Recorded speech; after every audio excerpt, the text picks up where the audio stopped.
আছো এখন? এখন ঠিক আছো তো? সত্যি ওর জ্বরটা কমেছে না, আমার খুব শান্তি হচ্ছে, এত টেনশন হচ্ছিল। আমি তো তোকে বলছিলামই ঠিক হয়ে যাবে, তুই এমনি এমনি এত টেনশন করছিলিস।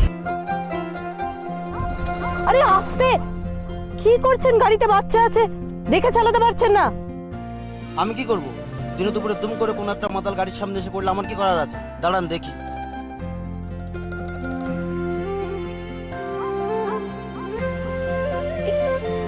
কি ওটা অনুভব দা না? তুই ধর কিনেকে।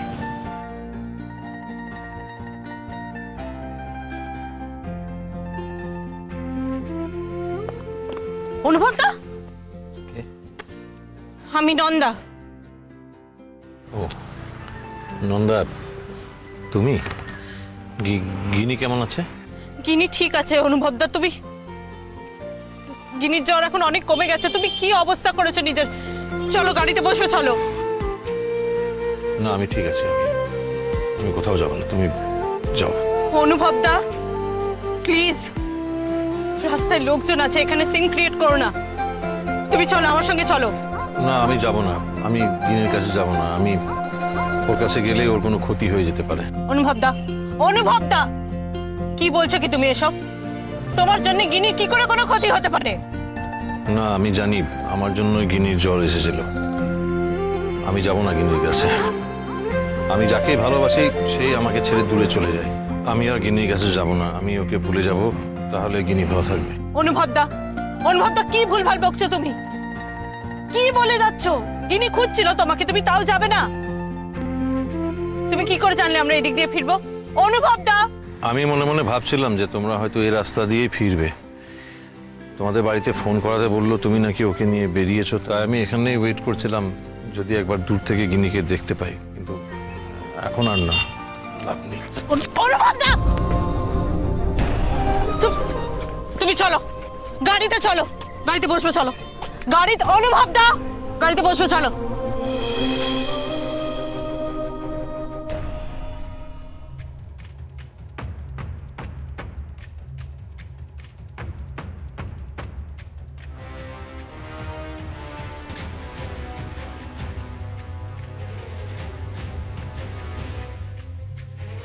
দেখলা তো ছবিগুলো?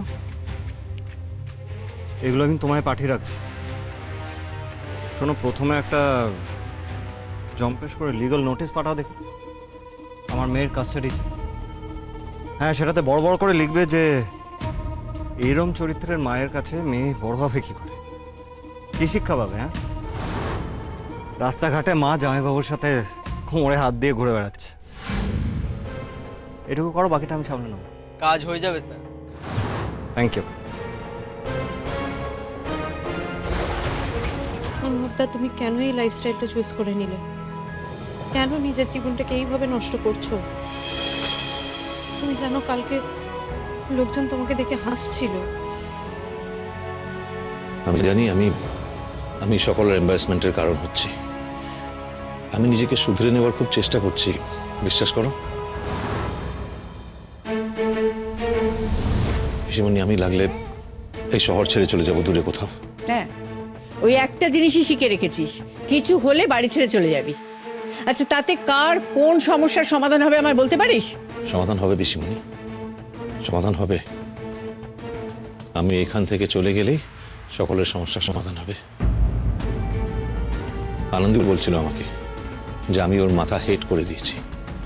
তুমি যেরকম ভাবে ছি বললে, আনন্দী সেরকম ভাবে বললো ছি।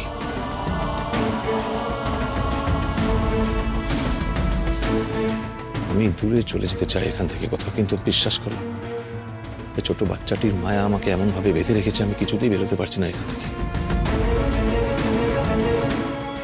কিন্তু আমি চেষ্টা করছি, আমি চেষ্টা করব, আমি চেষ্টা করব। অনুভব দা, অনুভব দা, আমার কথা।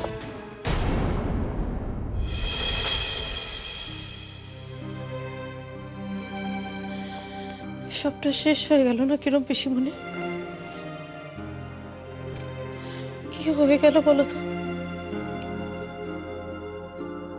আজকে না মানে অনুভব দাকে এই অবস্থায় দেখে আমার মনে হচ্ছে যে হয়তো দিদির বডিটা বাবা গেলেই হয়তো ভালো হতো, অন্তত অনুভবদার এই অবস্থাটা হতো না, আমাদেরকে অনুভবদাকে এই অবস্থায় দেখতে হতো না। তার পক্ষে শোকটা মেনে নেওয়া, সত্যিটাকে মেনে নেওয়া অনেক অনেক বেশি হয়তো সহজ হতো। তোমাকে ধন্যবাদ দেওয়ার ভাষা আমার নেই নন্দা। কি বলছো পিসিমণি? আমাকে ধন্যবাদ দেবে কেন তুমি? ধন্যবাদ দেওয়ার কিছু নেই। অনুভবদা আমাদের সকলের খুব প্রিয় মানুষ, তাকে কষ্টে দেখলে আমাদেরও কষ্ট হয়। অনুভবদাকে আমরা কেউ এইভাবে দেখতে পারছি না। তুমি ওর পাশে থেকো। এরকম করে কেন বলছো পিসিমণি? এটা আবার কোনো বলার কথা? অফকোর্স থাকবো।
এই রাজু, রাজু, তোমার কি হলো?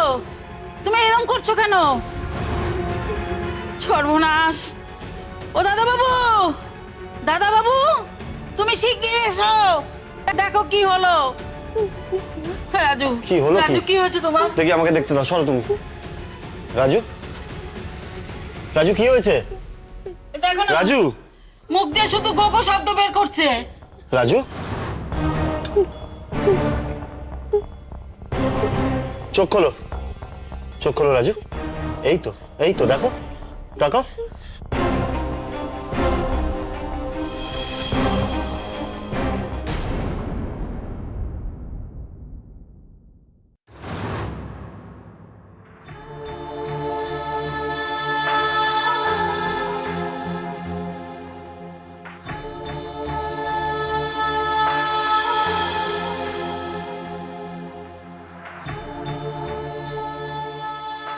ও আমার দিকে এভাবে তাকিয়ে কেন? কেন মনে হচ্ছে যে যে আমি বড্ড অচেনা? তবে কি ও স্মৃতি ফিরে এসছে? রাজু, তোমার কি হয়েছিল? তুমি কি দেখছিলে স্বপ্নে? কে জানে কি যেন সব দেখছিলাম। হ্যাঁ, মানে সেটা কি একটু মনে করে বলো।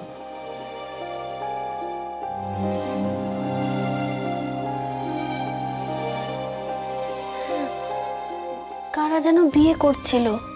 বিয়ে? কারা? মানে কিরকম দেখতে? তাদের মুখটা দেখতে পেয়েছো? কোন জায়গা?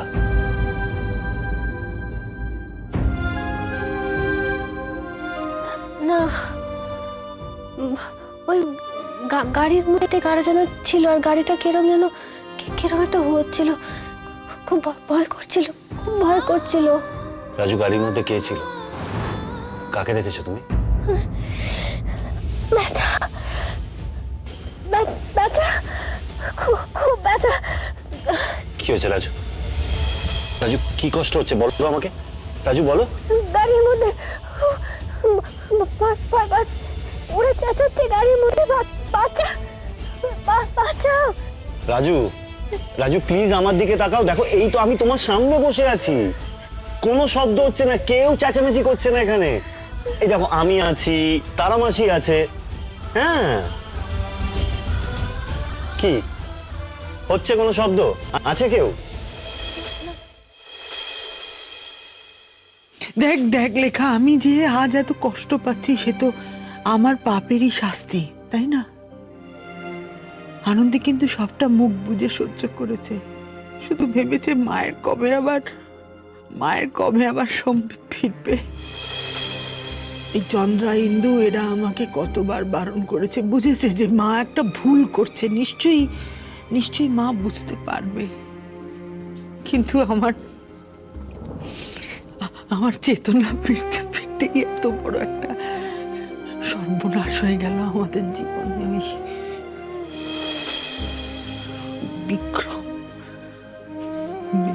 বিক্রম ঢুকে পড়লো আমাদের জীবনে। মা, আমরা কেউ একা নই। আমরা প্রত্যেকে নিজের সুবিধা মতো দিদিভাইয়ের সঙ্গে খারাপ ব্যবহারও করেছি, আবার ভালো ব্যবহারও করেছি। সেদিন দিদিভাই না থাকলে আমাকে কেউ জেল থেকে ছাড়াতে পারতো না। শুভময় স্যারেরও শাস্তি হতো না কখনো। হিন্দু, তুই শুধু তোর কথা বলছিস, আর আমি তো দিদিভাইয়ের উপর সবটা ছেড়ে দিয়েছিলাম। যেদিন আমি সৌনককে আমার মনের কথা জানিয়েছিলাম, ও তো আমাকে পাত্তাও দেয়নি। কলেজের সব বন্ধুরা আমাকে নিয়ে হাসাহাসি করেছিল, কিন্তু দিদিভাই সবটা দেখেছিল। সবটা দেখেও কিন্তু আমাকে বকেনি, আমাকে নিয়ে হাসাহাসিও করে। বরং দিদিভাই না আমাকে বুঝেছিল, দিদিভাই আমাকে বুঝেছিল, সৌনকের মন বোঝার চেষ্টা করেছিল। দিদিভাই বুঝতে পেরেছিল যে সৌনকের আমাকে ভালো লাগলেও আমি বয়সে অনেকটা ছোট, তো তাই সৌনক আমাকে মানতে পারছে না। দিদিভাই কিন্তু সৌনককে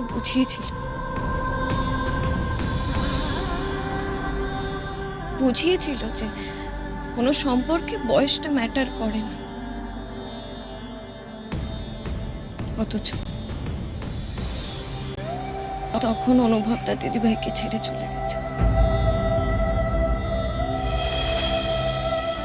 বাস্কেটটা নিয়ে যাও।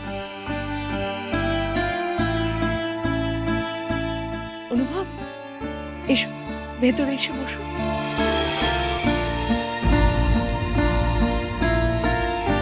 দিদিভাই কোথায় যাচ্ছ? অনুভব এসেছে তো। ওকে বসতে বলো, আমি হাতটা ধুয়ে আসছি। নন্দা, আমি আসছি, পরে আসবো। টাটা মা।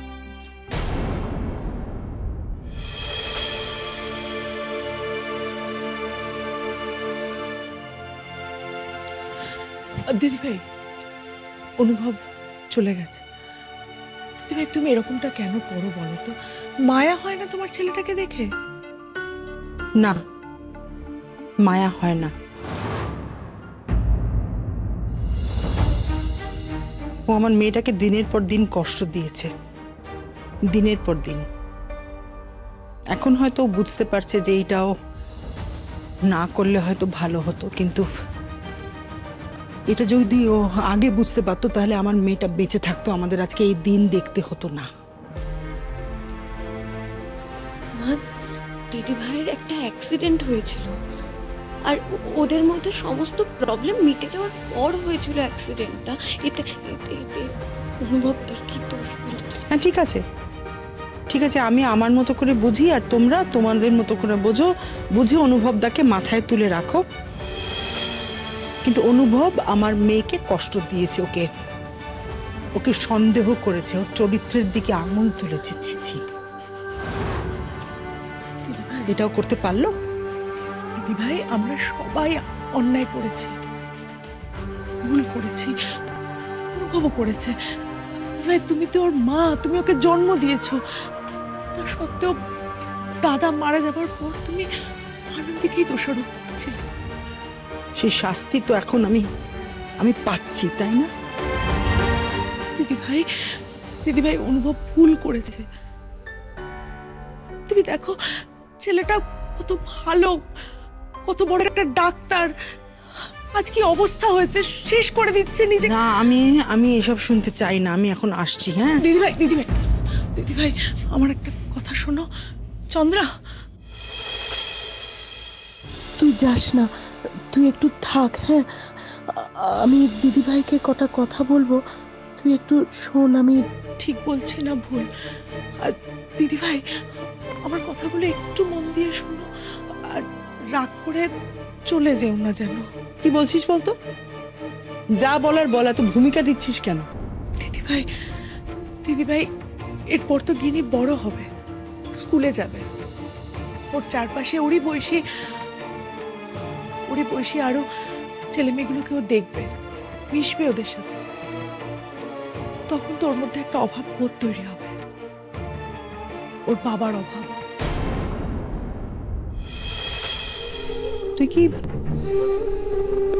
তুই কি নন্দার সঙ্গে অনুভবের?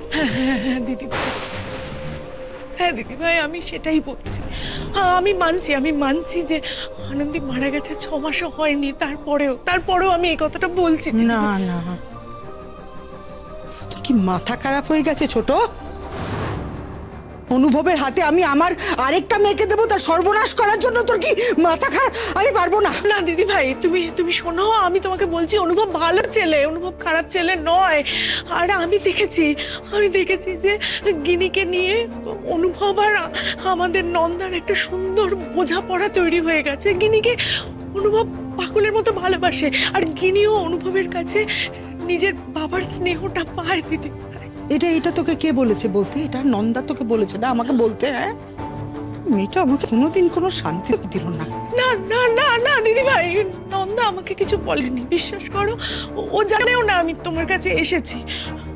আমি বলছি যে নন্দা আর অনুভবের মধ্যে যদি একটা সম্পর্ক তৈরি হয়, ওরা যদি নিজেদের মধ্যে একটা বোঝাপড়া করে নেয়, তাহলে আমাদের গিনিটা ভালো থাকবে গো। আর গিনির দায়িত্বটা পেলে অনুভবও হয়তো সুস্থ স্বাভাবিক একটা জীবন পাবে। দিদিভাই আমার কথাটা শোনো, আমি তোমার কাছে হাত জোড় করছি দিদিভাই, আমি তোমার পায়ে পড়ছি, আমার কথাটা শোনো। আমি তোমাকে বলছি যে গিনি অনুভবের কাছে ওর বাবার স্নেহটা পায়। কই আমাদের অপুর কাছে তো ওরকম শান্তিতে থাকে না যতটা অনুভবের কোলে গেলেও থাকে। দিদিভাই, অনুভবের প্রতি তোমার যত রাগ, অভিমান, সবকিছু একটু দূরে ঠেলে দাও না। একটু গিনির দিকে তাকাও, দেখবে ওর ভবিষ্যৎটা সুন্দর হবে, গিনি ভালো থাকবে। আর গিনির মাথার উপর যদি অনুভব থাকে, তাহলে বিক্রম হয়তো আর বদমাইশি করার কোনো সুযোগ পাবে না। দিদি,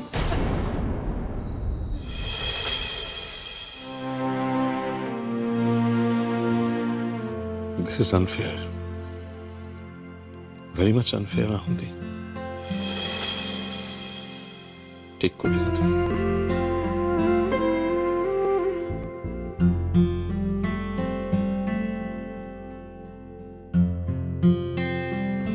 অনুভব, চল খাবি, চল। না, আমি বাইরে থেকে খেয়ে এসেছি, এখন কিছু খাবো না আর। আচ্ছা বেশ, বলছি গিনি কেমন আছে রে? ভালো আছে এখন? ওইটুকুনি বাচ্চা তো, একদিন জ্বর হয়, পরের দিন আবার ঠিক হয়ে যায়, ওই আর কি। সে তো জানি, কিন্তু নন্দাটা বড় চিন্তা করছে জানিস। কালকে ফোন করেছিলাম, তখন বুঝলাম আসলে মা তো বাচ্চাটার জন্য খুব টেনশন করে। স্বাভাবিক। বলছি, হ্যাঁ রে, বিক্রমের খবর কিছু জানিস? না, আমি তার কোনো খবর জানি না, আর জানতেও চাই না, জানা দরকারও মনে করি না। ওকে নিয়ে কথা বলা মানে সময় নষ্ট করা। কিন্তু দেখ, নন্দা আর গিনির জীবনে ওই সব থেকে বড় অশান্তির কারণ হয়ে গেছে। ছেলেটা যে কি চায়, কেন গিনিকে কেড়ে নিতে চায় কিছু। গিনির গায়ে হাত দিয়ে দেখুক না, আমি হাতটাই কেটে দেবো। তাই বুঝি? তা সেটা তুই করবি কোন অধিকারে? বিক্রম আর নন্দার ডিভোর্স হয়ে গেছে ঠিকই, কিন্তু মনে রাখিস বিক্রমই কিন্তু গিনির বাবা। তোমার কি মনে হয় বলো তো? ও গিনির বাবার কর্তব্য পালন করবে বলে গিনিকে নিয়ে যেতে চাইছে নিজের কাছে? কখনোই না। মতো একটা শয়তানকে আমি খুব ভালোভাবে চিনি। ও শুধু শুধু নন্দার উপরে প্রেশার ক্রিয়েট করতে চাইছে, নন্দাকে ভয় দেখাচ্ছে। তো সে ভয় থেকে নন্দাকে তুই তো বাঁচাতে পারিস। বাঁচাবো তো, 100 বার বাঁচাবো। কেউ ডাকুক না ডাকুক, গিন্নিকে যে কোনো খারাপ লোকের কাছ থেকে বাঁচাবার জন্য, যে কোনো বিপদ থেকে বাঁচাবার জন্য আমি প্রথমে গিয়ে দাঁড়াবো। হ্যাঁ, আমিও তো সেটাই চাই, কিন্তু সেটা তুই তোর নিজের অধিকার থেকে কর। কি বলতে চাইছো? মানে আমি বলতে চাইছি তুই গিনিকে বাঁচাতে পারিস গিনির বাবা হয়ে। কি দেখছিস ওইভাবে? আমি যা বলছি অনেক ভেবে চিন্তেই বলছি। তোর আর নন্দার বিয়েটা করে নেওয়া উচিত, অন্তত গিনির মুখ